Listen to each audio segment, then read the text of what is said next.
I am Dale McDee, a director here at the New England History of Medicine Society, and I'm thrilled today for you to join us and for the presentation on the greatest contribution, the history of the National Library of Medicine by Stephen Greenberg. Stephen Greenberg spent 29 years working at the National Library of Medicine, where he served as section head for rare books and early manuscripts in the History of Medicine division. He holds a number of degrees, including a doctorate in history from Fordham, a master's in library service from Columbia. He retired from the federal service in 2021 and now devotes his time to travel, photography, and writing, as well as teaching. He's been an adjunct at the University of Maryland College of Information since 2006, where he lectures on the history of printing and publishing. He has also self-published several volumes of original photography in verse, and which is a continuing interest. He's originally from New York City, but now is based in Maryland. Thank you so much for presenting to us today, Dr. Greenberg, and the screen is yours. Thank you very much. Okay, let me begin by saying, in case you've never been, what you're looking at is the actual Library of Medicine building that's in the lower right, aka Building 38, and the high rise behind it is the Lister Hill Center, aka Building 38A. And let us continue.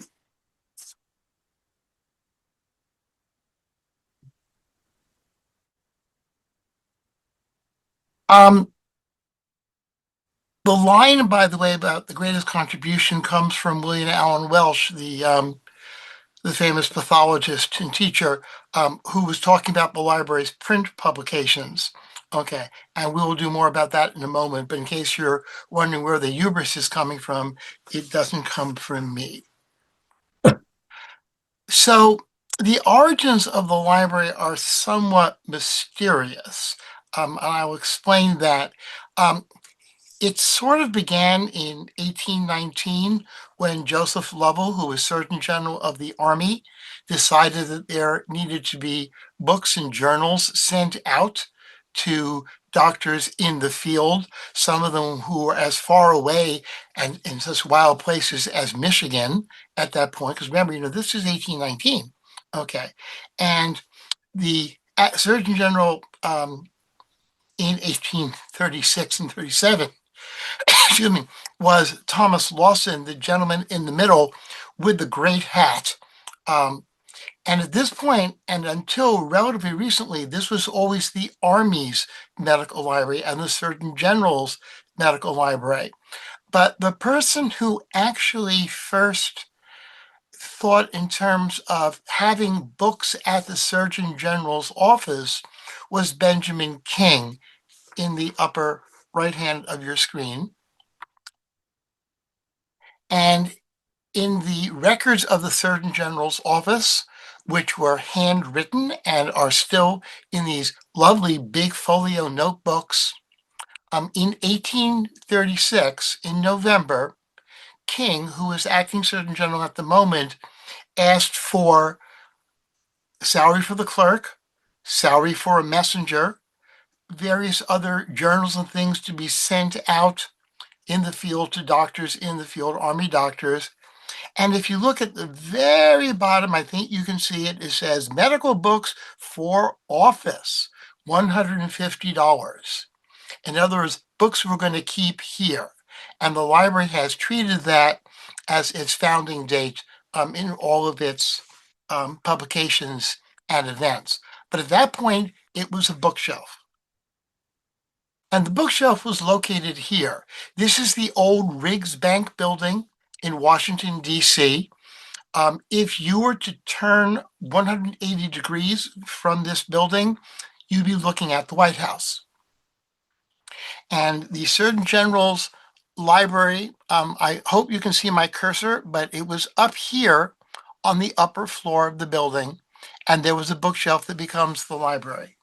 And that is how the library operated, collecting journals for itself, keeping a list, but not doing any kind of formal indexing, and also sending out books to doctors in the field.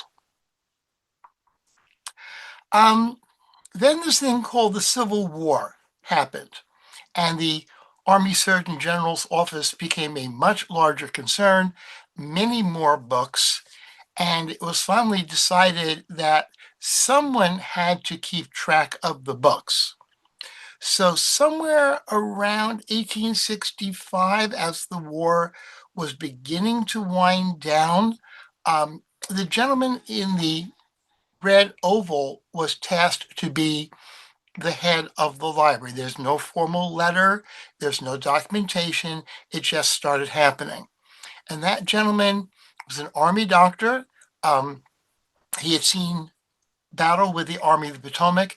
He'd been at Spotsylvania. He'd been at Cold Harbor. He'd seen some fairly nasty stuff. He was a Midwesterner himself, and his name was John Shaw Billings. As the war ended, the collection was too big, and they needed a more or less permanent place to keep the books, and they also began to collect artifacts as well. So the federal government gave the Army Ford's Theater. So, as you may remember, there was kind of a bad happening at Ford's Theater in April of 65. And so the Army got the building. And they stayed in the theater building, the museum and the library, until 1888, at which point the weight of the books were literally tearing the building apart.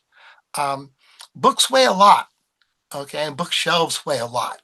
And theaters are not built like libraries are built. And so at that point, the Army was given, or actually built, its own purpose-built building for the very first time. And here's Billings, and Billings is still head of the library at this point. This is a later picture of him when he goes up to New York. More about that in a moment. But the library, was functioning as best as it could, and it was beginning to try to organize the collection. And largely, this was the result of something that happened to Billings when he was in medical school. Okay, he had to write a dissertation, and he was writing a dissertation on epilepsy. And he was an educated man, had reading knowledge of a couple foreign languages, but medical publications from all over the world were not indexed in any way. If you knew the author, you might find something, but there was nothing that helped you index. There was also no standardized vocabulary for what to call particular diseases. Do you call it tuberculosis, or do you call it consumption, or do you call it phthisis, or any of the other words that were used? So when Billings took over the library and began to generate a staff and have a critical mass of stuff to work with, he began a fairly organized indexing program. But, you know, the library at one point basically had 45 librarians who did nothing but index medical journals. Okay. And I want to be very librarian-ish for a moment and draw a distinction between cataloging a journal and indexing a journal. You catalog the entire issue. So you've got an issue of Lancet, which goes back that far. Okay, to catalog it, you're saying the library has the January 1865 issue of the Lancet. That's cataloging. Indexing is creating some kind of searchable record of every article that's in it. So National Library of Medicine always had an indexing section, but in these early days, Billings would take a basket of books and journals home, and after dinner, over port and cigars, he would index them. And the vocabulary was, shall we say, idiosyncratic and not terribly consistent. And Billings decided, well, we can do better than that. So in 1876, he went to the Congress and said, hey, I want to publish a series of every book and every significant, and significant is the important word here, every significant article in a particular journal. And I will publish a subject-oriented list so that people can say, what did this guy wrote? What was in this journal? Where do I find articles on a particular subject? So this is the dummy that Billings presented to the Congress in 1876. And it's also interesting that it refers to a national medical library. The library was not called that at that point. It was called the Library of the Surgeon General's Office. But he's already looking ahead to something that would never happen in his lifetime. But he saw it as being a national resource. Now, yes, there were already medical libraries in the US, the most important one being the New York Academy of Medicine, which was founded in the 1840s. And there were libraries more or less devoted to medicine in England and France. Germany was different because Germany wasn't united yet, so I have a lot of local stuff. So this is the specimen. And it's as important for the fact that Billings sees the library as being a national resource, as well as let's get this stuff organized. So 1880, the first volume comes out, and it's officially called the Index Catalog of the Library of the Surgeon General's Office, U.S. Army, by author and subject, Volume 1, A2 Berlinski. It would take 20 years to do the entire index catalog first series. There are 3 complete series and 2 partial series. The index catalog was not discontinued until the early 1950s. Some years ago, NLM scanned and put some nice data links in this, and this is the database that's now called Index Cat. When Welsh is talking about the greatest contribution of America towards medicine, it's the index catalog that he's talking about. But there was a problem. First of all, it was taking a really long time to do all this indexing. And the stuff is coming in faster than they could keep up. So if someone named Aaron Aardvark wrote an article and it missed the volume with the A's in it, it wouldn't appear in a printed index for 20 years. And that wasn't good enough. So Billings' primary assistant, Robert Fletcher, came to him and said, John, how are we going to keep up? There's just too much stuff. And John said, I know what we'll do. We will take a selection of the journals that we trust, and we will index just those journals, just that subset, and we'll index them cover to cover, and we'll put this thing out every month or 2. And we will call it the Index Medicus. And this is volume 1, number 1 of the Index Medicus, which appears, as you'll notice, the year before Index Cat shows up. And of course, Index Medicus goes on to become, has many, many different names over the years. Now, of course, it's PubMed. But here's the important difference I want to point out to you, okay? They're not identical. If you're a book, a monograph, you are in the index catalog, you're not in the Index Medicus. If you are a journal article and the article is good, it's in the Index Cat. But the journal has to be good in order for it to be in the Index Medicus. And to this day, the library still has a committee with the whopping name of the Literature Selection and Technical Review Committee, aka LISTRIC, because you're federal government, right? You got to read those acronyms. Okay. LISTRIC meets 3 times a year to decide if the right journals are being indexed or not.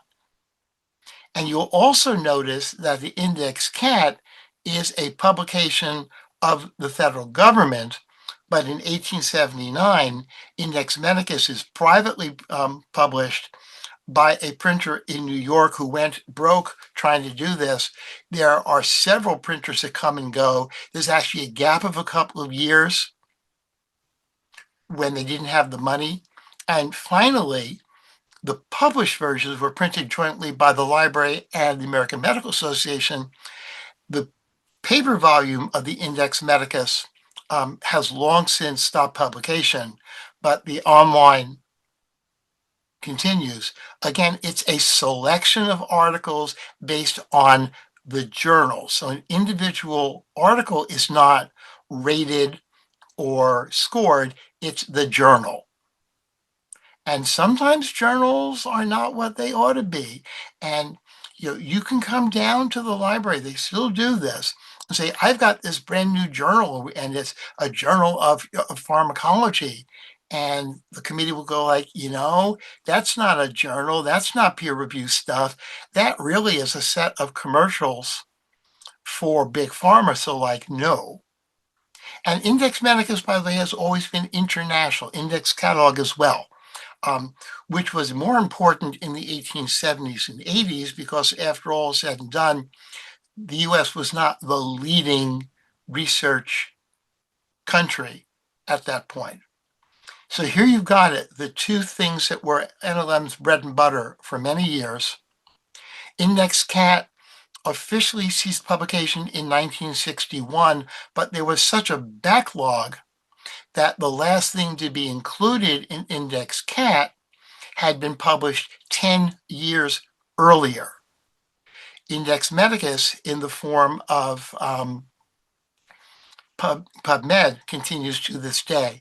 And by the way, the online version of Index Medicus, which begins in the 1960s, is known to all you folks as Medline. That's where all these names come from. So Billings finally gets a building. It was actually built as a library. It has two halls. The stacks and the offices are in the middle. You'll notice over here, this big lighting structure, okay? That's a skylight. For many years, there was no artificial light in the library because, gaslight and libraries were not really a good idea. I am told, I don't know why, that the old red brick was the last government building in Washington to be built without indoor plumbing. So it had an outhouse. And for all of you Washingtonians, this building was where the Hirshhorn Gallery is now, between the Air and Space Museum and the Smithsonian Arts and Industries Museum. And the library remained there until 1961. Here's an indoor shot of the library. You'll notice it has no lights. You can see the overexposure you're getting from the skylight over here. And this is where all the work was done. The Army Surgeon General's office was also located in the library building. And when the library, when this building was eventually torn down, some of the bricks were saved. And some of the bricks, the individual bricks, have had some interesting histories over the years.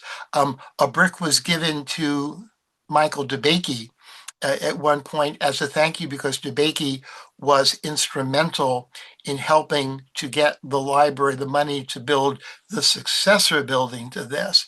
And when he died and his archives came to the library, the brick came back, okay, which is kind of fun. So the red brick had its issues as well. The lighting obviously was poor. The plumbing was poor. The building, if you know anything about Washington, D.C., you'll know that Washington is built on a swamp. And so there were always moisture issues in the basement. And for years, the Army lobbied for a better building. Then in 1959, the building, the new building, the current building, was begun in Bethesda on the NIH campus. And that is the point where the library was, first of all, split from the museum. So the museum part stayed with the Army, and that's now the National Museum of Health and Medicine. It's had a few locations of its own. The library briefly was part of the Public Health Service independently, but then became administratively part of the National Institutes of Health. And the gentleman who is speaking over here, that is Senator Lister Hill from Alabama, who was one of the sponsors of the bill to get the money to build the new library building. And that's why the high-rise building, which was built later as the Lister Hill Center, and also University of Alabama Medical Center's library is called the Lister Hill Library as well. We used to get a lot of that. People say, "Oh, Lister Hill. So you've got a hill named after Joseph Lister." And like, well, actually, no. Another person I want to show, if you can see him, is this gentleman here with his arms crossed. That is Frank Bradway Rogers, who was the director of the library at the time that the library was switched over from being the Army to the Public Health Service. He was the last serving Army officer to run the library, because really from when Billings got the library until the library became part of NIH, it was all run by Army doctors. This is the way the library looked about when it opened. You can see all these big cabinets here. This is from the mezzanine level. All these cabinets, and over on this side, that was the card catalog back in the day. There's been some renovation. I'll get to that in a moment. I don't know what's in this space now, but the catalog was removed many years ago when the online catalog, which is now called Locator Plus, but was originally called Catline, which was a DOS run system, if you remember DOS. And the day that the catalog was closed, a number of library employees were deeply upset and actually showed up wearing black armbands. I could spend the rest of the evening talking of the pluses and minuses of card catalogs versus online catalogs, but we won't do that. So what's in the library? And more specifically, what's in the History of Medicine division, which was the part that I worked at. And this is actually a picture of some of the books.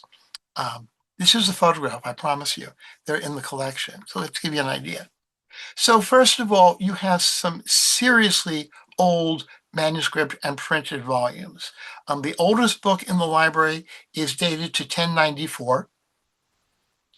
And there are some interesting little bits, and this is a very personal selection, so I do books that I always found cool. Many of you have heard of Conrad Gessner, the famous, I'll call him Renaissance, if that's not a name I always like. Early modern Europe is better. Gessner was famous as both an anatomist and a zoologist. And when people came to visit him, he had them sign his little guest book. So this is his guest book. It is 16th century.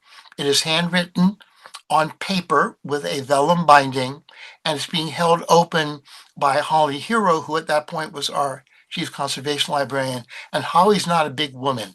That's a tiny book. This is the book that actually was one of the last books that the library bought when I was still there. So if you know anything of the history of medicine, you've probably heard of an articella. An articella was basically a fairly standard selection of medical readings, kind of like the Norton anthologies of literature are today. This was a kind of a Norton anthology of medicine. Some Avicenna, Hippocrates, Galen, of course, a few other people thrown in It was a fairly standard set.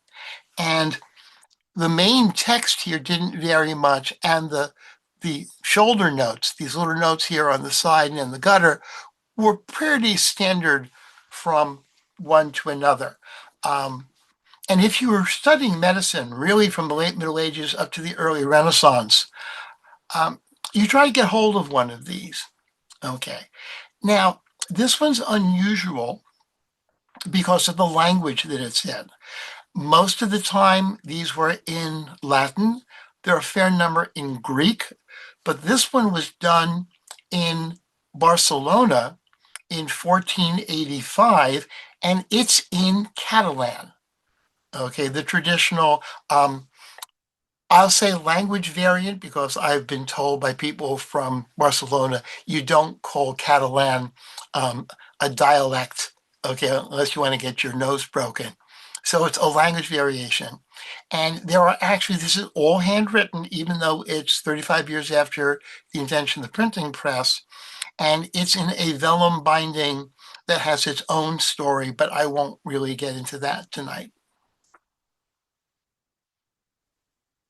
Um, People like to say that human anatomy in its modern study starts with people like Vesalius, and that you don't see Arabic or Persian books with a lot of illustrations, excuse me, because no graven images. But there were illustrated anatomical textbooks. So this is a Mansur from 1390. Um, the pictures are obvious, and again, this was all hand drawn, highly stylized. They knew more than they could show in a drawing. Okay. They probably figured out circulation of the blood pretty well long before Harvey. Um, but these are handwritten books and the notes are written on them, and the text that accompany really explain much more about what's going on than some of the drawings here. But you're seeing pretty much, you're seeing the nervous system, okay, on the right. And this was not in Arabic, it was in Persian. And that's kind of like the little um, sneaky loophole. Okay. I have never seen an Arabic medical text with illustrations, but you see Persian ones. Sometimes they're very stylized, sometimes they're more realistic.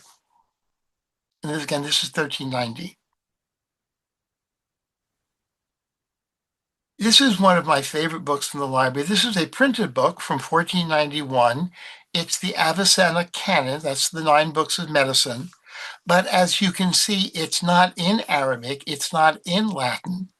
It's in Hebrew, and it was printed in Venice. Okay. Um, it has a couple of odd facts. It's pretty clear that the printers had only a sketchy knowledge of Hebrew. Someone was helping them with this. Obviously, a special type font had to be cut. But what is unusual about this is and it does read right to left, by the way, so do the Arabic books. What's interesting about this is if this were in Latin, you would expect there to be a fancy illuminated letter in these breaks here. And the way this was done in the early printed period, roughly the period between 1450 and the 1520s, you didn't have type that big. So you would leave a little symbol, a single tiny letter, and then someone would come in and hand draw in the letter. Here they have actual display font. And this is 3 volumes. And if you are a collector of the first this, the first that, this is the first printed Hebrew medical text. And of course, Avicenna, more correctly, Ibn al-Sina, was one of the great minds of Arabic medicine, very heavily influenced by Hippocrates and Galen.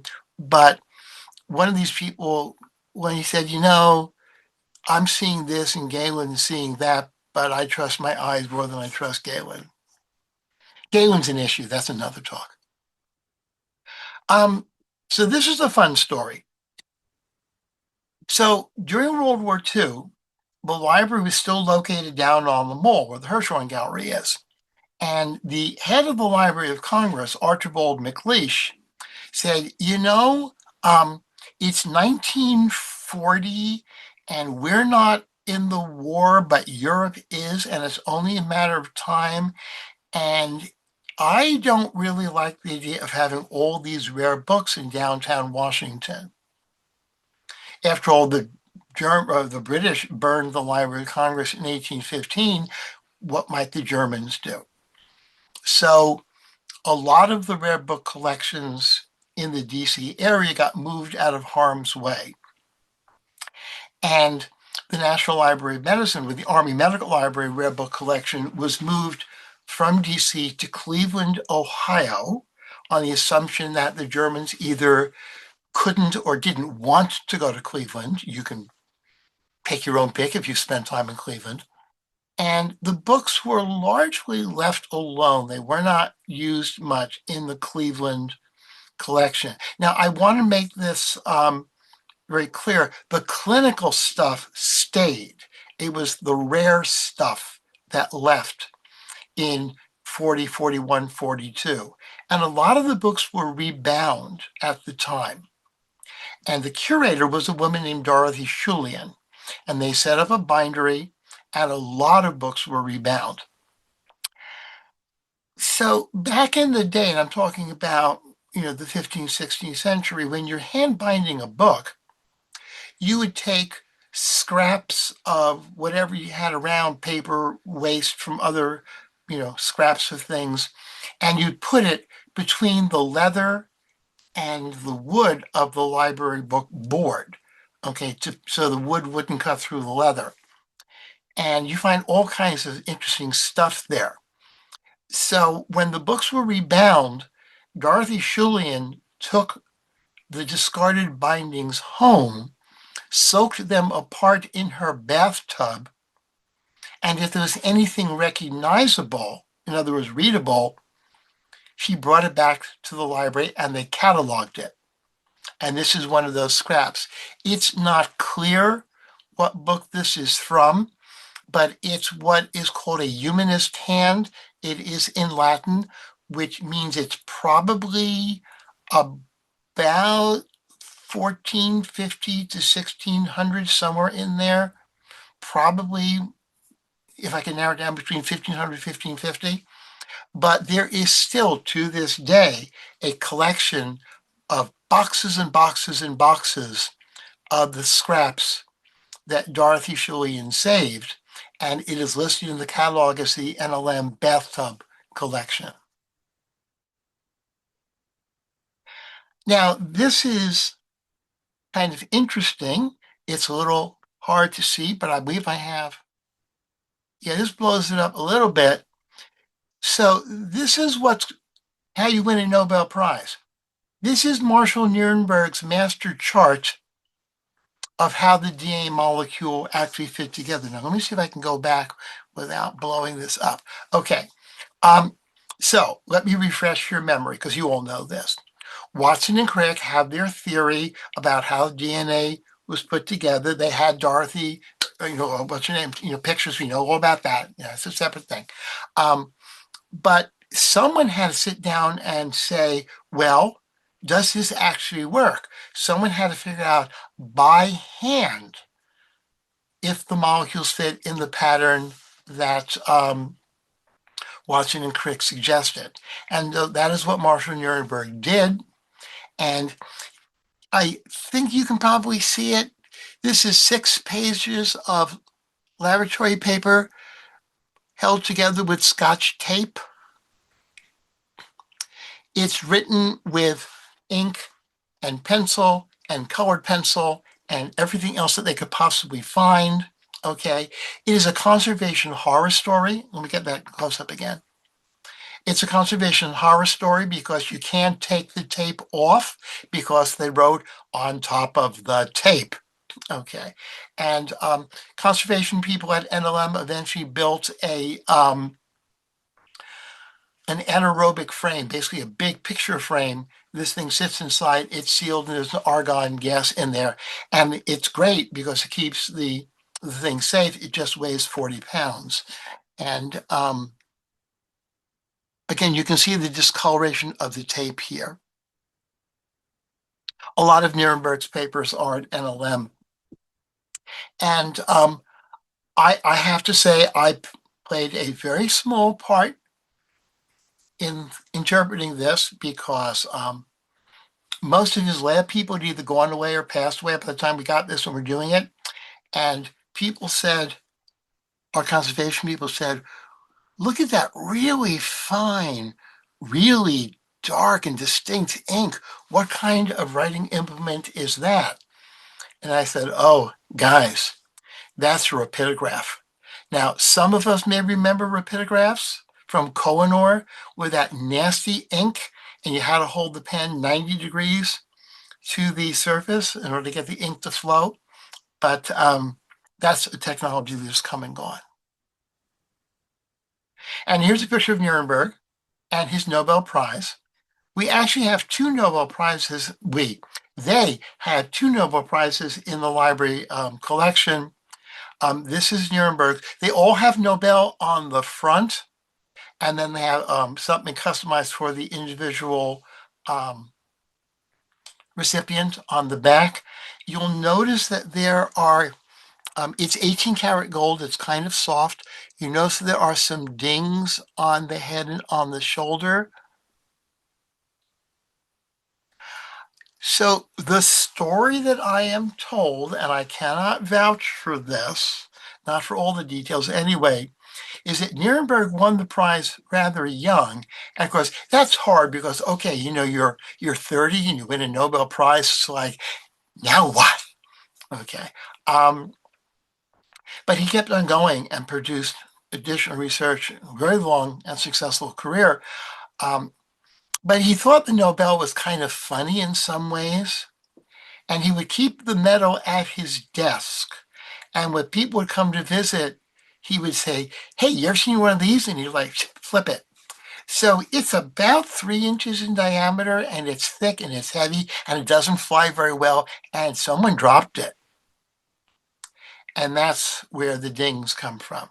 The other Nobel Prize in the NLM collection belonged to Carlton Gajdusek. That's Slow Viruses, Prions, and A Weird Personal Life. So we don't take that one out nearly as much. It doesn't have any dents, though. So the library collection is not limited to books and manuscripts. There's a lot of graphic arts. In fact, if you need illustrations for your next publication or your next presentation, there's still a database which is collections.nlm.nih.gov, but it's the digital collections of NLM. And there's stuff there that you can download. And the library does not charge for usage, but there may be individual copyright, and you can always check on that. So there's a large collection of postcards about the history of nursing. Okay, and this is an exhibit we did of that. Some of them are like really weird. Okay, I mean, you have the visiting nurse on the motorcycle in Scotland. Okay, and I know where that is in Scotland, and I wouldn't want to do that on a motorcycle. And then you get a kind of a big pharma calendar ad, calendar for March of 1918, and a lot of the nurses are just these impossibly adorable looking people. The theory being somewhere along the line that the prettier the nurse, the faster you got better. I have no comment on that. There's a historical audiovisual collection. There are many films that have been streamed and that can be downloaded and used for your own work. The issue tends to be whether something is under copyright or not. And sometimes you get films that were produced as training films in hospitals and laboratories, and the copyright is, shall we say, obscure at the very least. NLM staff have done their very best over many years to figure things out, but the library cannot hold copyright, and that's an important thing to remember. Something that belongs to the federal government, by definition, is in the public domain. But just because I give you the physical copy of something doesn't mean I also give you the rights. So some of these things can be a little tricky. One of my personal favorite films is a film on what we would now call post-traumatic stress disorder, but back then it was called combat fatigue. And this was a film made for the Navy in 1945 on how to recognize and deal with it. And if the sailor looks a lot like the dancer and actor Gene Kelly, it's because it is Gene Kelly. Okay, he donated his time to be in the film. And we actually got a copy of the film. I believe it came from his daughter. So this is the digital collections homepage, the way it looked a couple of years ago. They tend to change the art, and I don't actually know what it looks like at the moment. Okay, but there will be a search window here where you can say what the format is you want and what the title you want is. And you get a lot of things that are free full text. So for example, this is a page showing these are all documents that would be in the public domain, either because it's from 1665 or 1892, okay, or it's a government thing like New York State vital statistics. And when you click on this, you get a more complete record. And if the item has been digitized, you can either see it on screen or download it. And this is all free. This is an interesting publication. I've done a lot of work on it. First of all, because it is a mortality and morbidity report, basically for 1664, but also at this point, the printer was a woman. Okay, it's very rare. Women didn't normally do businesses in 17th century England, but for a series of reasons why I'm not going to get into the details on this. Ellen Coates is the printer. She owns the shop.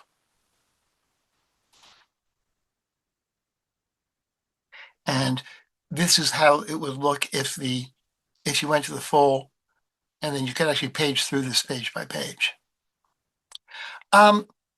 Which brings me to a question of what format is presented to the reader. So this is the Hunter Atlas of the Gravid Uterus. So this is mid-18th century. And I have a digital version at the lower left. And if you're familiar with the Hunter, you'll know this is a really big book. Okay, these drawings are full-sized. And that screen that you're seeing at the left, that's not an iPhone, that's an iPad. Okay, so we could argue back and forth about whether you lose something. I mean, the resolution's really good on that digital picture, really good, but it still is not the same experience as having the actual book in your hand. And then, of course, we mentioned PubMed. PubMed continues, PubMed goes on. Okay. It is still a quality filtered selection of stuff. It links to free full text when the publisher allows it. So some things, the rights have been given to the library, and they're put in a subset of PubMed, which is called PubMed Central. But sometimes the individual publisher will allow access. Sometimes you'd have to go to the library site to get the full text. Sometimes you can get it on your own PC. And just for the record, by the way, this is what the online version of the index catalog looks like. And tucked in the corner here is a little picture of John Shaw Billings as an older man. When Billings finally retired from the library, he had a great disappointment in life. He wanted to be made Army Surgeon General and never was. So he finally got angry and quit and went up to New York City and became the first director of the New York Public Library when that was created in the 1890s by the, New York City before 1898 was actually three separate cities. You had Queens, you had Brooklyn, you had New York, which included Manhattan, Staten Island, and the Bronx. When they were combined to become um, Greater New York, there were actually three library systems, and there still are: the New York Public Library, the Queens, and the Brooklyn Public Libraries. But it was Billings who wrote a letter to Andrew Carnegie, who liked building libraries, and said, I would like you to build X number of libraries for us. We will supply the books, you'll build the buildings. And there's a letter on display, a copy letter on display in the New York Public Library branch from Carnegie back to Billings, going like, yeah, that sounds good. Enclosed, fine, check. Like anything has ever been so simple as that. I do want to bring this to your attention because um, I'll get to this in more detail in a moment, but a lot of the library functions have been reorganized over the last couple of years. The History of Medicine Division has been absorbed in other structures, but I do want to point this out to you, and that is the Michael DeBakey Fellowship in the History of Medicine, which is individual awards of up to $10,000, citizens, permanent residents. This is ongoing. Go to the link. The 2027 cycle is underway.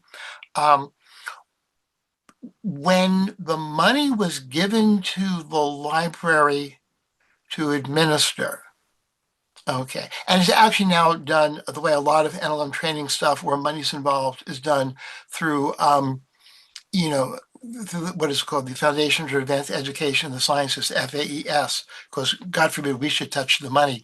Originally, you had to be doing research about DeBakey, but the staff at NLM convinced the trustees of the DeBakey Foundation to make this broader. So you can now pretty much be doing anything that uses the NLM resources for your study, and you would qualify. So if you're interested in doing a grant, or you have students that that are interested, okay, point them this way. So the library for many years, and this is the History of Medicine Division reading room, was a busy working place. Okay, but the building was opened in '62. It was creaky in weird ways, not creaky physically because the building's made out of a lot of concrete. U.S. government building, 1962, bomb shelter, okay? Um, but extensive renovation was planned and talked about in the beginning of the 2020s. I'm sorry, well, earlier than that, really.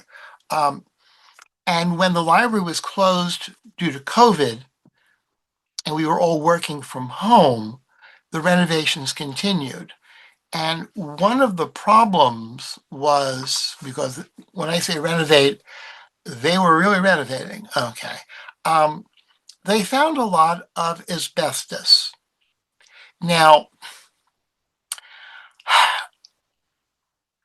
the fact that they were surprised surprises me, because whenever we did little renovations, we found asbestos. So what made them think that they weren't going to find a lot of asbestos if they did anything? So this is the way the main reading room looked on June the 30th of 2021. I have retired from the library. I do not know the day-to-day whatevers of all this, but I do know that the library is not yet fully open to the public.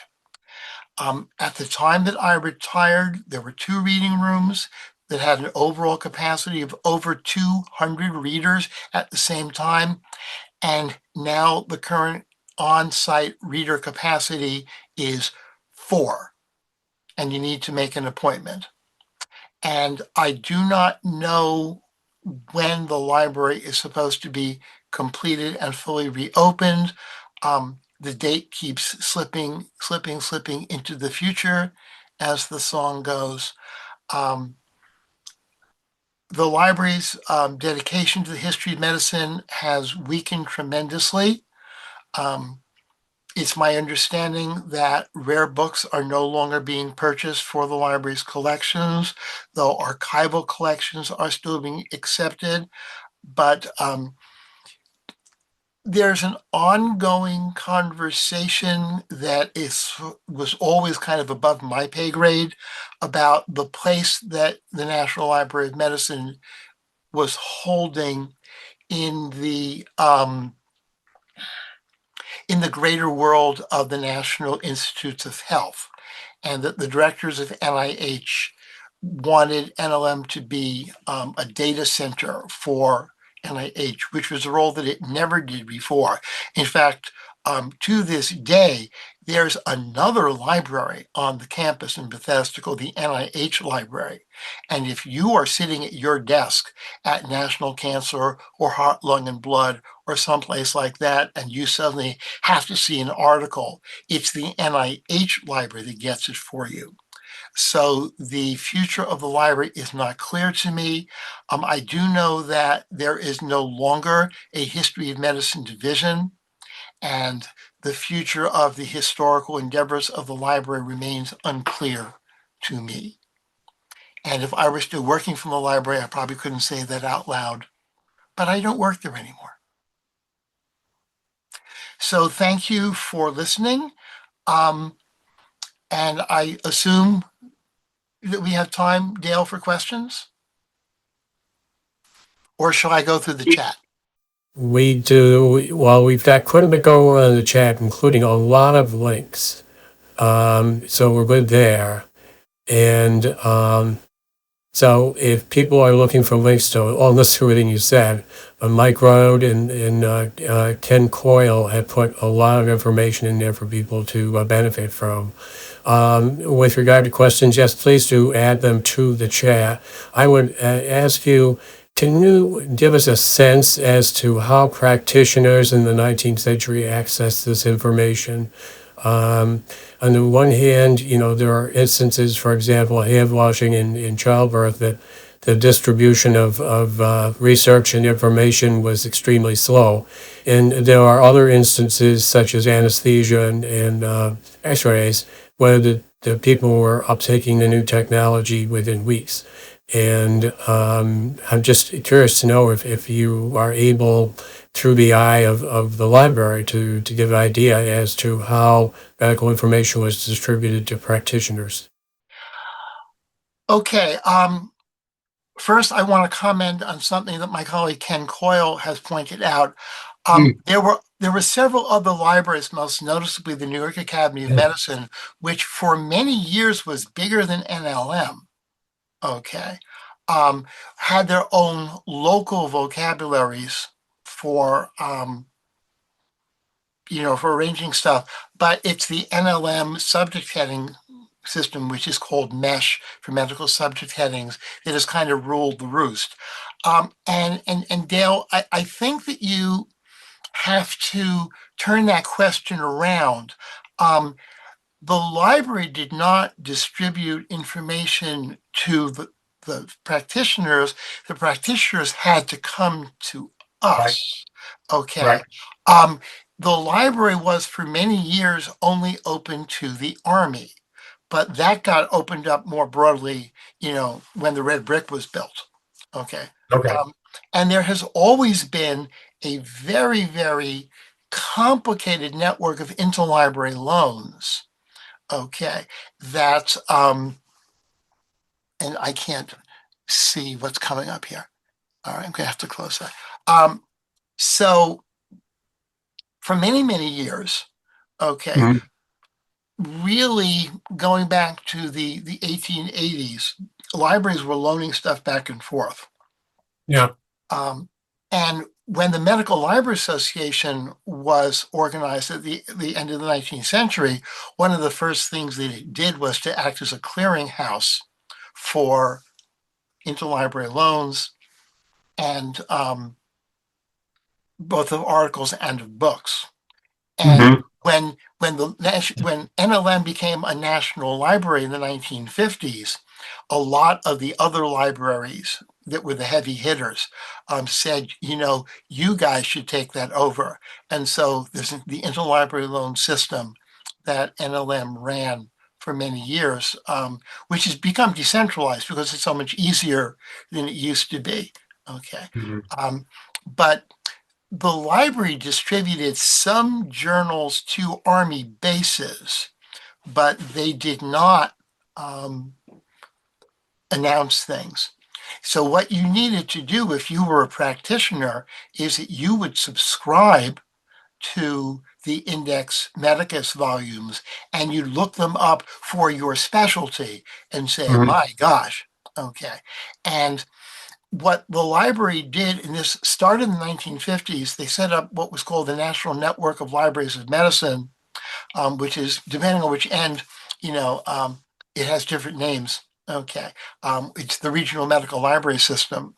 If you're out in the field, it's the National Network. If you're in DC, um, which was different from any other interlibrary loan system in the world, because in any other field of medicine, if you were a scholar and you said, geez, I really need to see a copy of that book, it was up to you to figure out where the book was located, and then your library would try to get it for you because there Mhm. were no, um, you know, there was until the National Union Catalog in the 1950s, there was no overall list of who had what.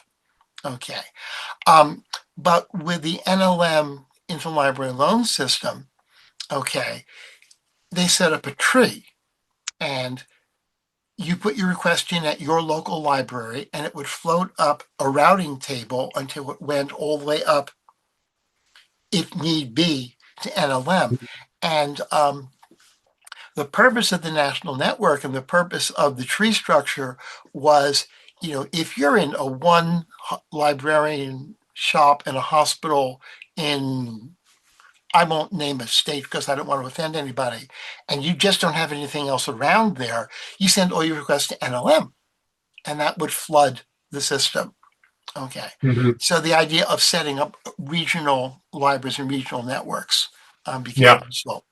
So the library, a lot of this has become unnecessary because so many journals are now available online, um, and it's a whole different world. Um, there are issues concerning licensing of medical journals based on the user conception. So some of the big publishers like Elsevier, okay, charge a huge amount of money for journals that used to be fairly cheap because they figure one digital subscription is going to be seen by hundreds of doctors and nurses and other Right. healthcare professionals. Right. That was a long answer. I apologize for that. This has been a great conversation. There's a lot going on in the chat, and there are some folks who are very knowledgeable about the topic, and so I direct a lot of people to the links and information that is there. I think this has been a wonderful discussion. I really appreciate your presenting to us, and thank you for your presentation this evening. And from there, I thank you. I appreciate your presentation, and I appreciate everyone who has attended this evening. Good evening to all.